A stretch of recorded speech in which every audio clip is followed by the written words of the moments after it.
Field firing range में सेना की मारक क्षमता देखने के लिए आज पोखरण में होंगी राष्ट्रपति द्रौपदी मुर्मू। महिला सहायता समूह लखपति दीदी सम्मेलन में भी होंगी शामिल। अखनूर में आतंकवादियों की घुसपैठ की कोशिशों को सेना ने किया नाकाम। सीमा पार अपने एक साथी का शव लेकर भागते देखे गए आतंकवादी।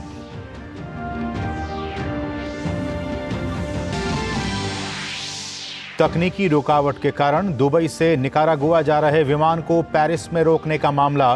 2 लोग हिरासत में। फ्रांस में भारतीय दूतावास के अधिकारियों ने कहा काउंसलर एक्सेस लेकर स्थिति की जांच शुरू।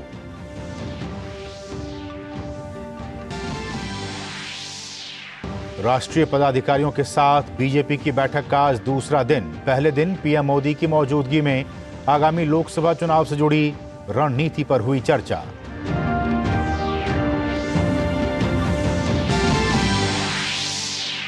और 6 जनवरी को लैग्रेंजियन पॉइंट यानी L1 पर पहुंचेगा भारत का पहला सौर मिशन आदित्य L1। अगले 5 साल तक सूर्य पर होने वाली गतिविधियों की मिल सकेगी जानकारी। नमस्कार, डीडी न्यूज में आप सभी का बहुत बहुत स्वागत है। मैं हूं असीम मिश्रा। जम्मू कश्मीर के अखनूर में भारतीय सेना ने पाकिस्तानी आतंकवादियों की घुसपैठ की कोशिशों और उनके नापाक इरादों पर पानी फेर दिया है और उन्हें करारा जवाब दिया है। अखनूर के खौर सब सेक्टर में अंतर्राष्ट्रीय सीमा पर घुसपैठ की कोशिशों को नाकाम कर दिया गया। मिली जानकारी के मुताबिक 22 और 23 दिसंबर की आधी रात को निगरानी कैमरे के जरिए 4 आतंकवादियों की संदिग्ध गतिविधियां वहां देखी गईं। उन्हें जब चुनौती दी गई तो उन्होंने वापस भागने की कोशिश की, जिसके बाद गोलीबारी की गई। आतंकवादियों को सीमा पार भागते और अपने एक साथी के शव को, डेड बॉडी को घसीटते हुए ले जाते देखा गया। और इस सब के बीच पुंछ जिले में तलाशी अभियान जारी है, जहां गुरुवार को एक आतंकी हमले में सेना के 4 जवानों की जान चली गई थी। गोलाबारी में शामिल आतंकवादियों का पता लगाने के लिए क्षेत्र में अतिरिक्त जवानों को शामिल किया गया है। हेलीकॉप्टरों द्वारा हवाई निगरानी भी की जा रही है और सेना के वाहनों पर हमला करने वाले आतंकवादियों का पता लगाने के लिए खोजी कुत्तों को सेवा में लगाया गया है। आधिकारिक सूत्रों के मुताबिक आतंकी हमले के सिलसिले में पूछताछ के लिए करीब 1 दर्जन संदिग्धों को हिरासत में लिया गया है। कथित तौर पर अफगानिस्तान में प्रशिक्षित पाकिस्तानी आतंकवादियों ने सक्रिय स्थानीय समर्थन से आतंकवादी हमले को अंजाम दिया था।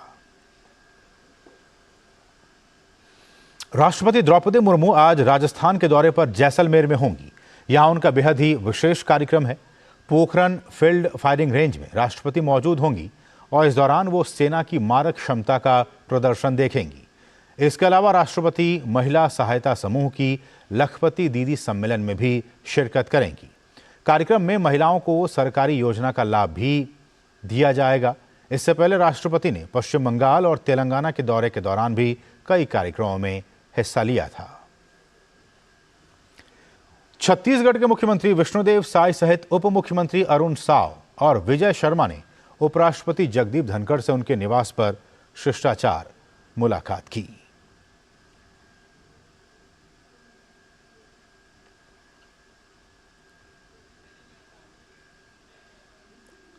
बेंगलुरु में एक कार्यक्रम के बाद केंद्रीय मंत्री अनुराग सिंह ठाकुर ने आज कांग्रेस पार्टी पर हमला बोला। उन्होंने कहा कि कांग्रेस पार्टी कभी भी नहीं चाहती थी कि संसद का शीतकालीन सत्र ठीक तरीके से चले।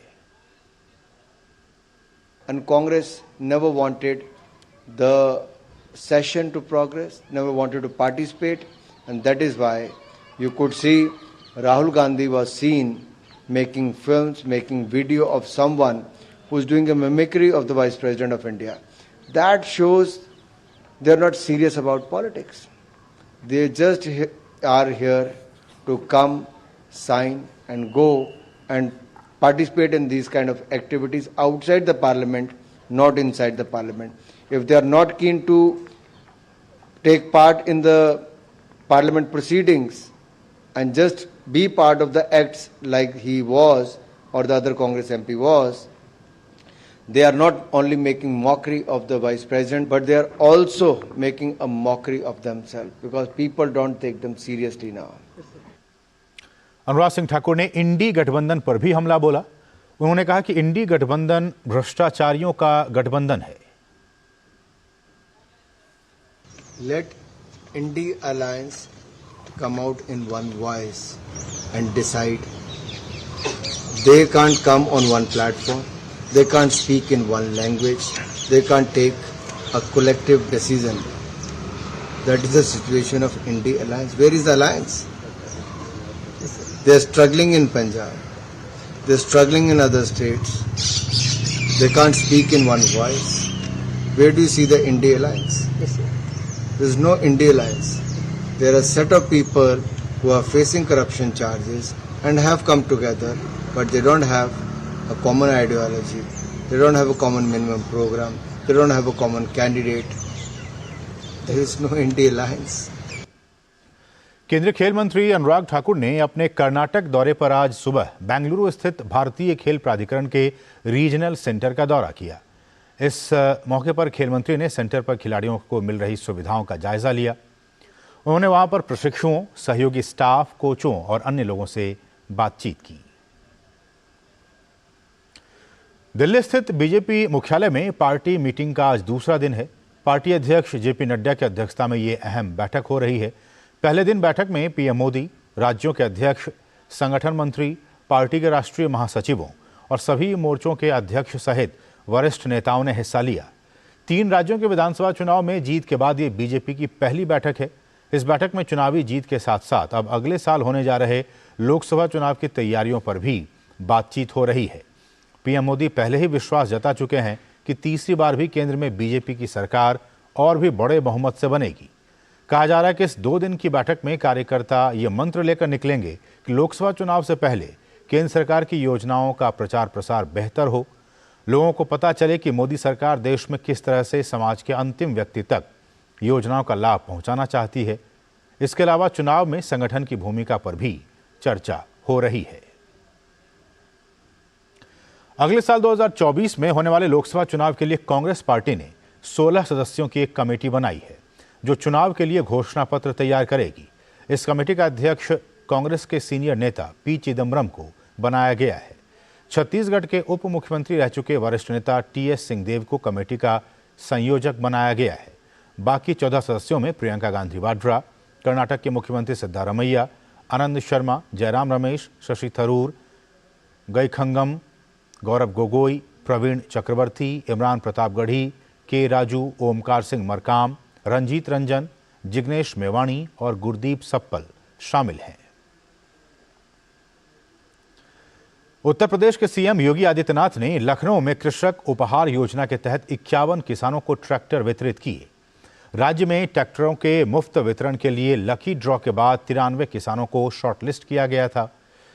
इसमें से 51 को आज ट्रैक्टर की चाबियां सौंपी गईं। इस योजना के तहत किसानों को कई अन्य सामान भी उपहार में दिए जाते हैं। कर्नाटक के मुख्यमंत्री सिद्धारमैया ने कहा है कि उनकी सरकार राज्य के शैक्षणिक संस्थानों में हिजाब पर प्रतिबंध वापस लेगी।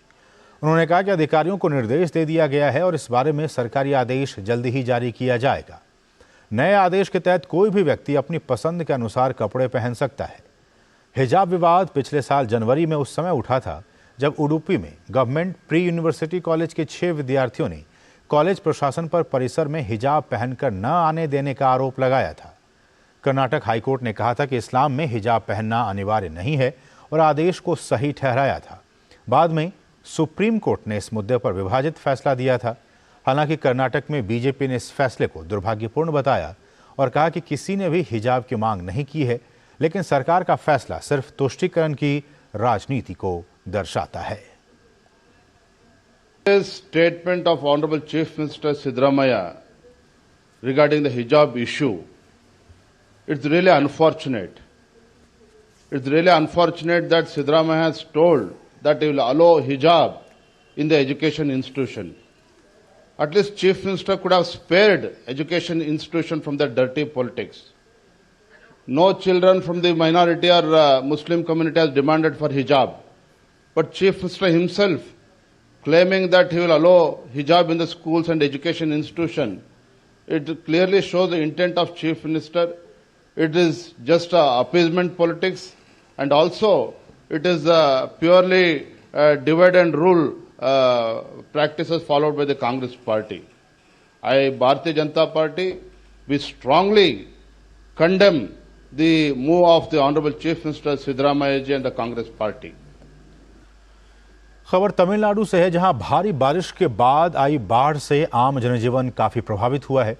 लोगों की मदद के लिए सेना और भारतीय तट रक्षक ने मोर्चा संभाल रखा है। बाढ़ प्रभावित इलाकों में वायुसेना के हेलीकॉप्टरों से खाने के पैकेट्स और अन्य जरूरी सामान पहुंचाया जा रहा है। सेना के ALH ध्रुव हेलीकॉप्टर और MI-17 V5 हेलीकॉप्टर की मदद से थूथुकुडी जिले में 12 अलग अलग स्थानों पर 11 टन से अधिक राहत सामग्री पहुंचाई गई है।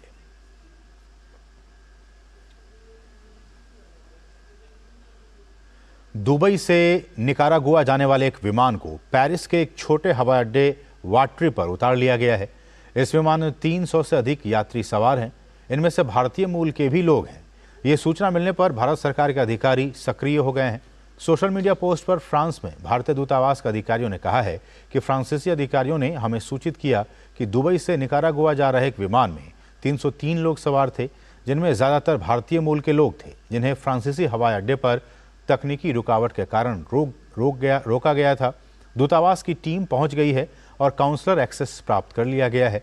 हम स्थिति की जांच कर रहे हैं, यात्रियों की भलाई भी सुनिश्चित कर रहे हैं। वाट्री हवाई अड्डे का उपयोग मुख्य रूप से चार्टर और कार्गो विमानों के आवागमन के लिए किया जाता है। अमेरिका में एक बार फिर से भारत विरोधी तत्वों की शर्मनाक करतूत सामने आई है। यहां एक हिंदू मंदिर पर हमला किया गया है। कैलिफोर्निया के नेवॉर्क में एक हिंदू परिवार की बाहरी दीवारों पर भारत विरोधी नारे लिखकर तोड़फोड़ की गई है।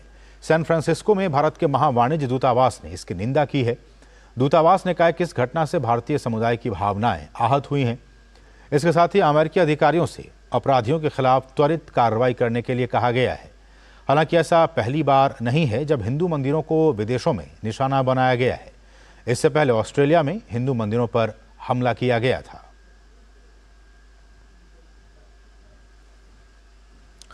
भारत का पहला सौर मिशन आदित्य L1 के लिए 6 जनवरी का दिन बहुत ही महत्वपूर्ण साबित होने वाला है।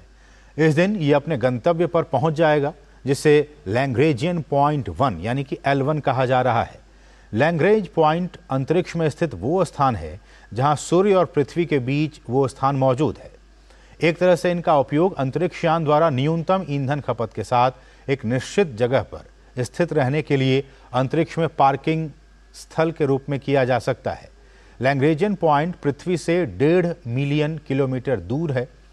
यहां पहुंचने के बाद आदित्य अगले 5 साल तक सूर्य पर होने वाली गतिविधियों के बारे में जानकारी उपलब्ध कराएगा। L1 will enter L1 point, Lagrangian point on 6th. So that is what is expected. Exact time will be announced by appropriate time. 6th of January. The Aditya L1 was launched some time back, but it had a long journey, almost 3 times the distance from Earth to Moon it has to travel. So it has almost reaching that point. We have done the final trimming to reach the L1 point, but when it reaches L1 point, we have to fire the engine once again, give some speed reduction so that it doesn't go further. So it will go to that point, and then once it reaches that point, it will rotate around the point, and it will be trapped in that L1 point, Lagrangian point L1, which is a point between Earth and Sun, which is where the gravities are cancelling each other. और इसरो के प्रमुख S Somnath ने कहा कि अमृत काल के दौरान भारत का अपना अंतरिक्ष केंद्र होगा। कल अहमदाबाद के विज्ञान नगर में आयोजित भारतीय विज्ञान सम्मेलन में युवा वैज्ञानिकों को संबोधित करते हुए उन्होंने कहा कि भारतीय वैज्ञानिक अगले 25 वर्षों में चांद पर पहुंच जाएंगे। उन्होंने वैज्ञानिक विद्यार्थियों से अपने ज्ञान और क्षमता का उपयोग करते हुए भारत को विकसित देश बनाने की दिशा में योगदान करने का आह्वान किया। उन्होंने कहा कि शैक्षणिक संस्थाओं और उद्योगों के बीच समन्वय और आदान प्रदान ये सुनिश्चित करने के लिए ज़रूरी है कि शोध का उपयोग समाज के कल्याण के लिए होता है। उन्होंने कहा कि विकसित और आत्मनिर्भर भारत का लक्ष्य प्राप्त करने के लिए प्रौद्योगिकी की भूमिका बहुत महत्वपूर्ण है। और अब बात विकसित भारत संकल्प यात्रा की।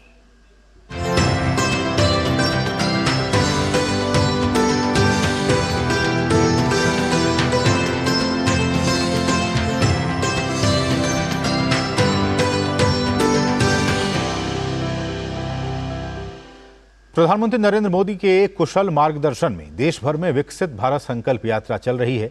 इसी क्रम में भारतीय सांस्कृतिक संबंध परिषद द्वारा 2047 तक भारत को विकसित राष्ट्र बनाने का अभियान चलाया गया। अभियान के क्रम में आईसीसीआर ने नई दिल्ली में कला जगत की 15 चर्चित शख्सियतों को विकसित भारत एम्बेसडर की प्रतिज्ञा दिलाई। विकसित भारत अभियान को लेकर अंतर्राष्ट्रीय स्तर पर कार्य योजना के विषय पर भारतीय सांस्कृतिक संबंध परिषद के अध्यक्ष डॉक्टर विनय सहस्त्रबुद्धे से बातचीत की हमारे सहयोगी ओपी यादव ने। प्रधानमंत्री नरेंद्र मोदी के कुशल मार्गदर्शन में देश भर में विकसित भारत संकल्प यात्रा चल रही है और अभी इसी यात्रा के क्रम में भारतीय सांस्कृतिक संबंध परिषद ने भी एम्बेसडर बनाने की तैयारी की है। आइए जानते हैं इसका क्या मकसद है। सर, भारतीय सांस्कृतिक संबंध परिषद भारत का अंतर्राष्ट्रीय स्तर पर अपने आप में एक एम्बेसडर का रूप है। आपने ये जो संकल्प लिया है, न केवल भारत की प्रतिष्ठा बढ़ेगी भी, अंतर्राष्ट्रीय स्तर पर भारत की जो सांस्कृतिक समृद्धता उसको प्रचार प्रसार भी करेगा। ये एम्बेसडर योजना आपने चलाई है, क्या है? देश में इन दिनों वातावरण विकसित भारत संकल्प अभियान का है और समाज के हर वर्ग के लोग जुड़ रहे हैं। जो एक नरेंद्र मोदी ऐप है उसके माध्यम से हम देश के प्रधानमंत्री जी के साथ और देश की जनता की विकसित भारत बनाने की आकांक्षा है उसके साथ जुड़ रहे हैं और जुड़कर काम करने के लिए संकल्प ले रहे हैं। हमारा संबंध कला जगत की हस्तियों से आता है, तो बहुत सारे जो आर्टिस्ट है जो परफॉर्मिंग आर्ट, म्यूज़िक, डांस इत्यादि विधाओं में काम करते हैं, बहुत प्रतिष्ठित है, हमारे देश की राजधानी में रहकर अपना काम भी करते हैं। लगभग 15-16 प्रमुख हस्तियाँ आई थी और उनके सानिध्य में आज इन लोगों ने इस संकल्प अभियान में जुड़ने का हमारा जो अपील है उसको सुन भी लिया है और उसके प्रति रिस्पॉन्स भी किया। नरेंद्र मोदी ऐप है, उनके जरिए जो जुड़ने की जो एक प्रोसेस है उसमें कई तरह के ऑप्शन भी है, क्विज भी हैं, और क्या क्या खास चीज़ें हैं? लोगों को सहभागी होने का एक अवसर देता है और जब लोग मन से जुड़ जाते हैं तो ये अभियान केवल सरकार का अभियान रहता नहीं, ये एक लोक अभियान होता है और उस लोक अभियान को बनाने का जरिया है ये ऐप।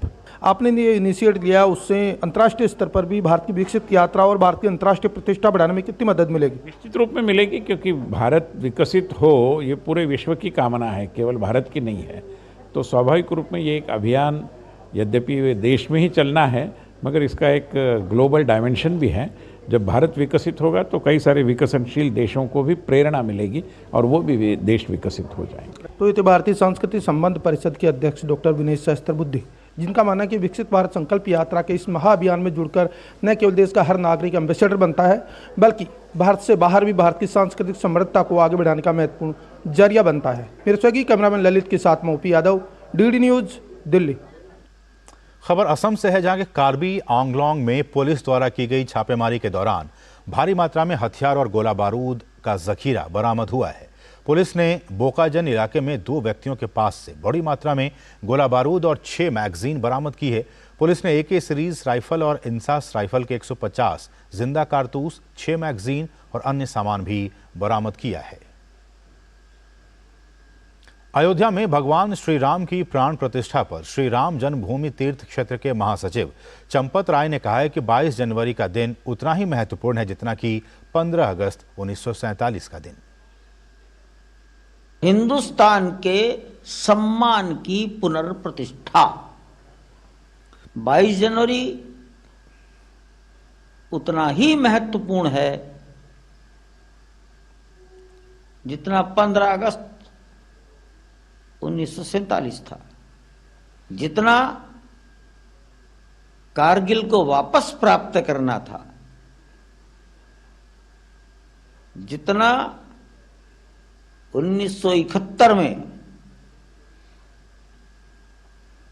1 लाख सैनिकों की नजरबंदी इंपॉर्टेंट थी। आज वैकुंठ एकादशी है। ये दिन भगवान विष्णु को समर्पित है। वैकुंठ एकादशी हर साल हिंदू कैलेंडर के शुक्ल पक्ष पर मनाई जाती है। इसे मुक्कोटी एकादशी भी कहा जाता है। इस बेहद खास मौके पर तमिलनाडु के त्रिची के श्रीरंगम में श्री रंगनाथ स्वामी मंदिर में परम पद वासल खोला गया।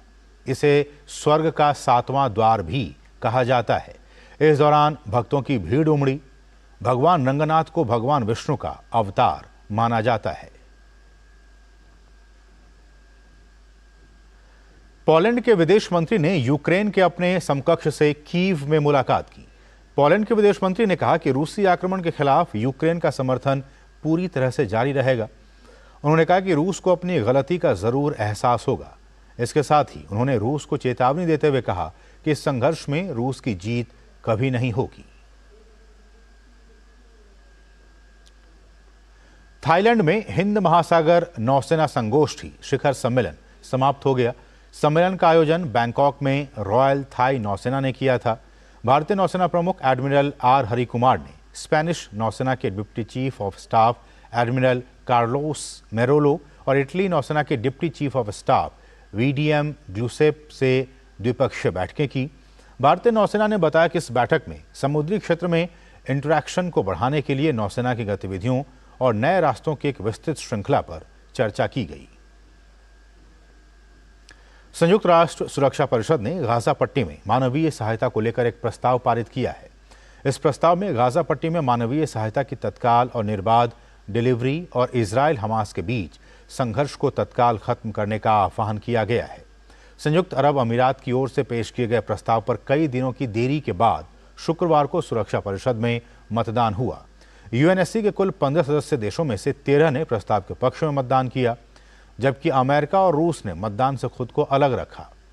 यूएई के प्रस्ताव में मांग की गई है कि संघर्ष में शामिल पक्ष पूरे गाजा पट्टी में फलस्तीन नागरिकों तक सीधे मानवीय सहायता की तत्काल, सुरक्षित और निर्बाध डिलीवरी की अनुमति दें और इसके लिए सुविधा प्रदान करें। साथ ही मानवीय सहायता तक सुरक्षित पहुंच के लिए तत्काल कदम उठाने का आह्वान किया गया है। प्रस्ताव में इजराइल हमास के बीच संघर्ष की स्थायी समाप्ति के लिए माहौल तैयार करने का भी आह्वान किया गया है। और इस सबके बीच इजराइल की सेना ने गाजा में अपने जमीनी अभियान बढ़ाने के संकेत दिए हैं। उसने मध्य गाजा के अल बुरेजी रिफ्यूजी कैंप के लोगों को चेतावनी दी है कि वे यहां से दक्षिण की तरफ बढ़ें। इजरायली सेना ने कहा है कि लोगों को अपनी सुरक्षा के लिए तत्काल डेर अल बलाह में तत्काल शरण लेनी चाहिए। डेर अल बलाह गाजा पट्टी के मध्य में है, लेकिन ये बुरेजी की तुलना में दक्षिण की तरफ पड़ता है।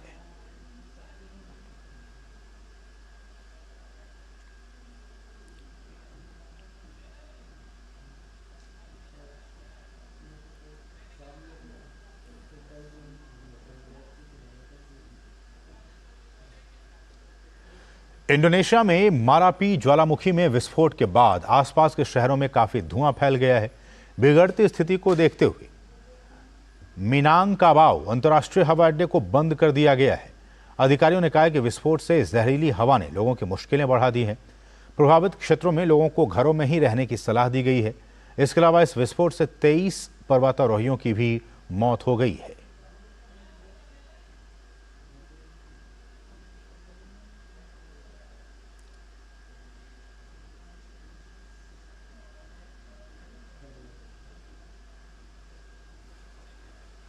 और इस वक्त रक्षा राष्ट्रीय यूनिवर्सिटी के एक बहुत ही विशेष कार्यक्रम को संबोधित कर रहे हैं विदेश मंत्री doctor S Jaishankar. Challenges. The orthodox definition of security revolves around a mix of external and internal threats. We would naturally think in terms of defending our borders, securing our interests abroad, countering terrorism, separatism and left-wing extremism, and ensuring law and order, effective law and order. Obviously, the quality and security of our national capacities is central to all these objectives, and ensuring their well-being is equally important. The term critical infrastructure emerges prominently from this consideration. The totality of these concerns were addressed through military preparations, through hardening in different ways, intelligence, policing, law enforcement, and investigation. However, as the world globalized and technology advanced, the very nature of what concerns us has also undergone a transformation. Many aspects of our progress come with their accompanying downside. The resulting paradox is that the more we prosper, the greater and more varied are the vulnerabilities. An obvious example is the salience of cybersecurity in the digital age. We have since moved on to debates about deep fakes using AI. Another is the impact of fake news and disinformation that can shape mass opinion in a dramatic way.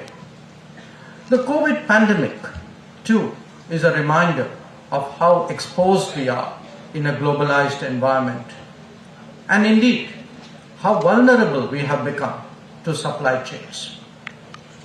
In fact, the international economic system is itself a structural challenge because its relative efficiencies have also created deep dependencies, just waiting to be exploited. The new has, however, not been replaced. The new, however, has not replaced the old. They coexist. They coexist, making our life more complicated. And security itself is developing increasing facets, starting from how to define challenges to the traditional incarnations and more modern concerns. Increasingly, it is all more and more about data and tracking, hardening and breaching. As we were discussing in your labs, yesterday's mission impossible is not just today's mission possible, but increasingly mission necessary. Now, where to draw a line was always a political conundrum when it comes to security, perhaps even more so now. Being a democratic polity, we have to strike a balance between freedoms and the misuse. And we often see across the world many struggle to do so. Some because they can't, others because they won't. I therefore ask you today to reflect on 5 propositions in that regard, because the answers to those reflect our approach to security. So ask yourself, 1, does it take an act of violence or the spilling of blood for a happening to be judged as injurious? Is the prevention of preparations and spread, if it has already taken place, are they not justified? 2, if a nation's unity and integrity are weakened and alternative loyalties sought to be created, can we really remain indifferent? For that matter, should people be defensive about our patriotism? 3, if support is given abroad to separatism or worse, should we display equanimity? 4, if national development, especially critical infrastructure, is impeded, do we demonstrate indifference? And 5, when influence operations target India, can we really afford to be complacent? Each of these questions is a debate in itself. Cumulatively, they are today a national challenge. देख रहे थे गांधीनगर से, जहां विदेश मंत्री doctor S Jaishankar राष्ट्रीय रक्षा विश्वविद्यालय के दीक्षांत समारोह को संबोधित कर रहे थे और इस दौरान उन्होंने बहुत सारी अहम बातें कहीं। साइबर सिक्योरिटी का उन्होंने मसला उठाया। डीप फेक्स बहुत बड़ी चुनौती आज की तारीख में, फेक न्यूज़, डिसइंफॉर्मेशन, कोविड के प्रति हम कितने वल्नरेबल थे और आज भी हैं, सप्लाई चेन किस तरह से डिस्टर्ब हुए हैं बीते सालों में कोविड की वजह से, उसके बारे में चर्चा की।